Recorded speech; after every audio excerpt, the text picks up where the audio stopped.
वर्तमान समस्ते Asia cup रे रविवार भारत एवं पाकिस्तान मध्य हेबाकु थिबा मैचर अपेक्षार अछंती। एही दुई टीम केवल बड़ टूर्नामेंट रे ही नजर आसी थांती। रोहित शर्मा को अधिनायकत्व रे भारत एक मजबूत टीम गठन करिछि, किंतु भारतर प्लेइंग 11 रे ऋषभ पंत को स्थान मिलियो कि नहीं ताहा देखिबा रहिला, कारण एही खेलाड़ी स्थान अन्य जने खेलाड़ी नेबार संभावना रही। एशिया कप 2022 रे रोहित शर्मा चेष्टा करिवे जे सबु मैच रे एक मजबूत टीम सह पड़िया को ओह्लाइबे। एमिति रे टीम रे ऋषभ पंत को स्थान विपद रे रही। वर्तमान पंत को फॉर्म टी20 रे सेतेडा भल नुह। पूर्वर केतोटी सीरीज रे मध्य पंत को बैट शांत रही। आईपीएल 2022 रे मध्य पंत को फॉर्म भल नथिला। पंत तांको फॉर्म पाई एशिया कप प्लेइंग 11 रु ड्रॉप होई पारंती।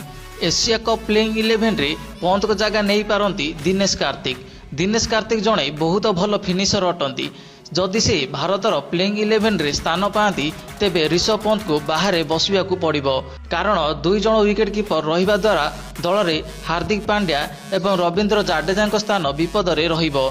दिनेश कार्तिक सबुठारु बड़ मैच विजेता खेलाड़ी अटंती। से विकेट कीपिंग एवं बैटिंग रे मध्य कमाल देखैबारे माहिर अटंती। से निम्न क्रम रे बैटिंग आसी बड़ बड़ शॉट खेलिबार दक्षता मध्य रखिछंती एवं मैच जितेबार दक्षता तांको पाखरे रहिछि। तेबे देखिबा हेबो जे ऋषभ पंत एवं दिनेश कार्तिक मध्यरु काहाको प्लेइंग 11 रे स्थान मिलुछि।